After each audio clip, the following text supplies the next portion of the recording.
Hey everyone, welcome to Bald Guy Money. It is an absolute pleasure to be talking about one of the most important topics in silver and gold stacking today, and that is when is the best time to sell my stack and what should I do with the money? So today I am going to share with you how I personally measure selling opportunities for gold and for silver, and tell you what rare event I am waiting for that will trigger me to personally sell my gold and silver stack, and why I am planning on converting it into real estate and how you can do it too. This will include a silver and gold stack target, so you know exactly how much gold and silver you will need to pull this off. And my numbers apply not only to US viewers, but also to international viewers. And just before I start, please leave a like if you want to make some noise for the YouTube algorithm to let them know that you think this topic is important. So, selling a stack of metals is a once, a maybe twice in a lifetime event. It's not something that often makes very much sense, because if you're like me, the whole idea of stacking gold and stacking silver is to have a hedge, not only against inflation, but also a hedge against the current financial system as it exists today. And that means two things. That if you're in the metal stacking game, you have to be prepared to hold for long periods of time in order to fully reap the benefits. And it also means that every so often, a small window of opportunity appears where you can convert your hard monetary assets into real estate. So let's talk about how to identify that opportunity right now. As always, my approach is not based on feelings, it is not based on emotions, it is based on math. And that is why I have built yet another tool to identify when the best moment to convert your metals into real estate is.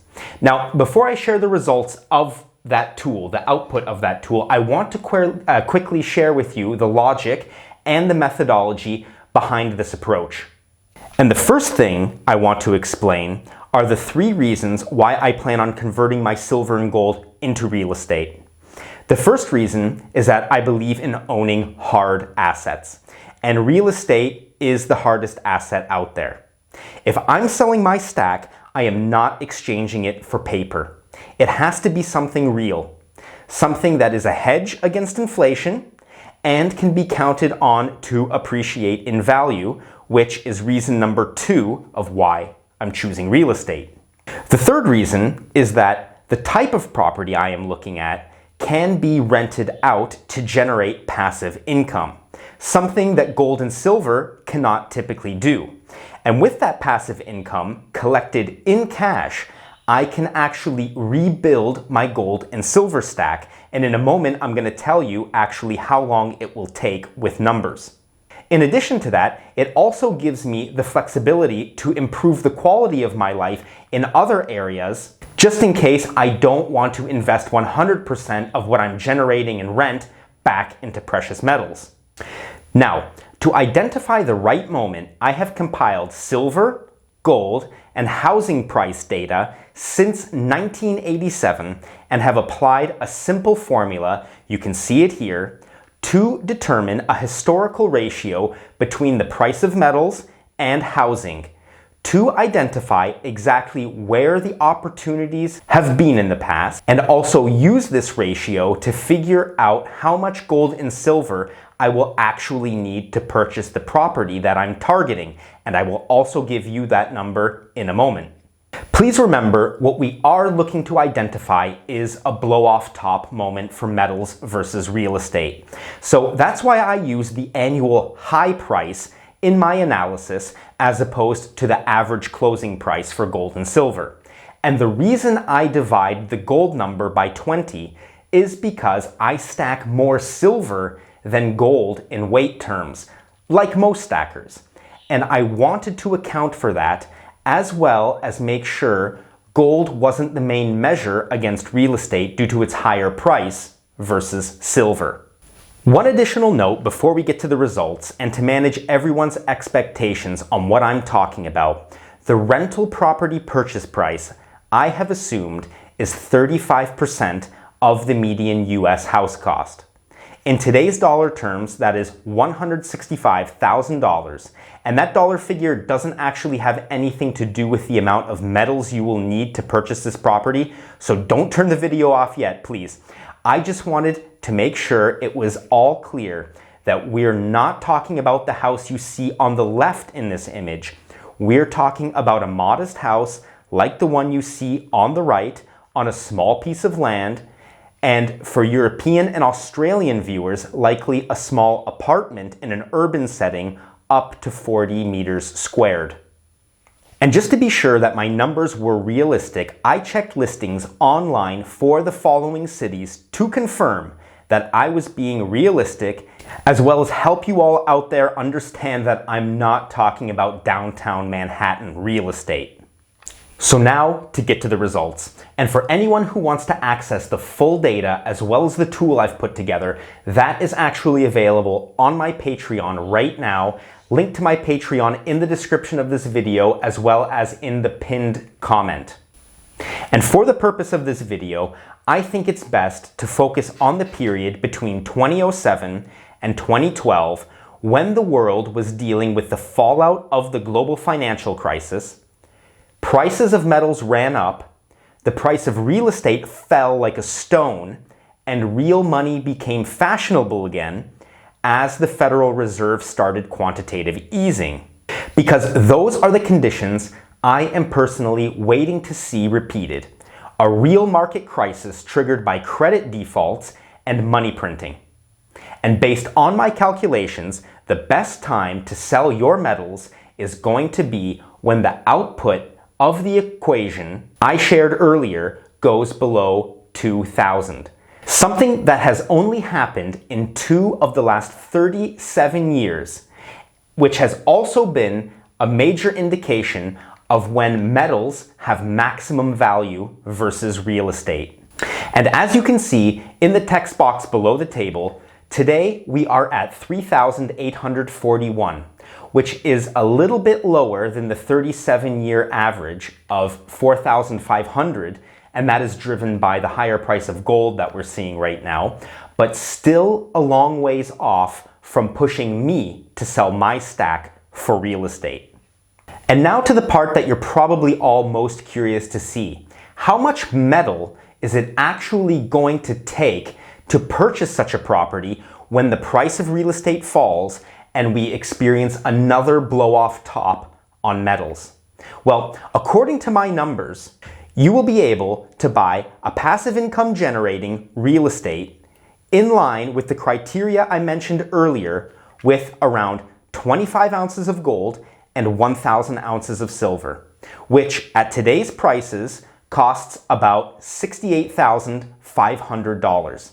What's more is that if that property that you buy yields a 6.5% annual return, you will be able to build the entire stack back in about 15 years whilst still owning the house, even if prices of metals don't come back down to earth.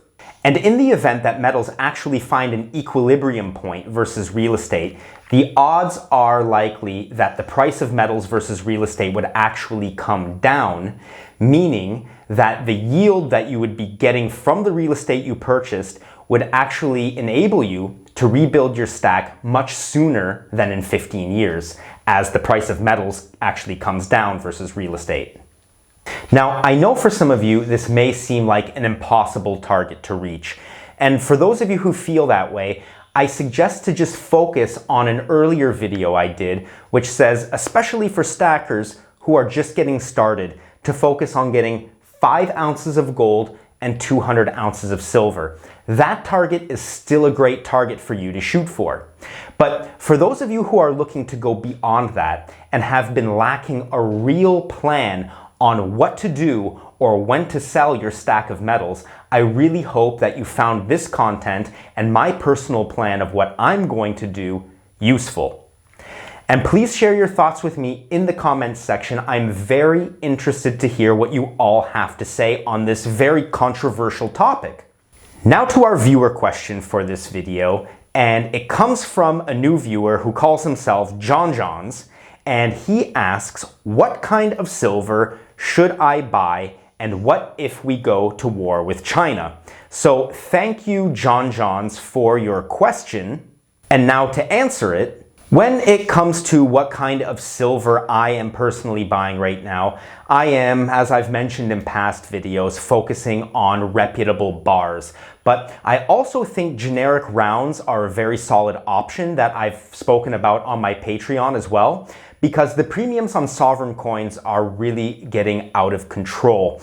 And the premiums aren't going to come down unless we, as a stacking community, simply say no to the premiums and stop buying silver coins for $30 plus. When it comes to your question on a war with China, my thoughts are that this war is economic and cyber in nature. And by cyber, I mean being fought with computers, and I think we are already years into that war. Now, how will that impact the price or value of metals? Well, it could have positive impact on the price of metals if gold and silver make a partial return as money, in line with what the BRICS alliance has started already talking about just last year. And that would be triggered by an increase in demand for metals once this was implemented. As for a real hot war, well, let's just hope for the men and women who serve in the military that it actually never comes to that. Because the results of that, not only for them, but for the general population of the world, would be absolutely catastrophic. It is obvious that China is actually testing the capabilities of the United States right now, whether it's with the balloon that was sighted over Montana or with the objects actually that the US military shot down just this morning, which were flying over Canada. It's clear they are testing the capabilities, but at the end of the day, I sincerely hope that both parties have no appetite for a hot war, because as I said, the consequences would simply be catastrophic. That's it for this video. Please remember to subscribe for more content if you like videos like this, and leave me a question if you have one. You never know, it just may appear in my next video. Until next time, take care of yourselves and take care of each other. And until we see each other, goodbye.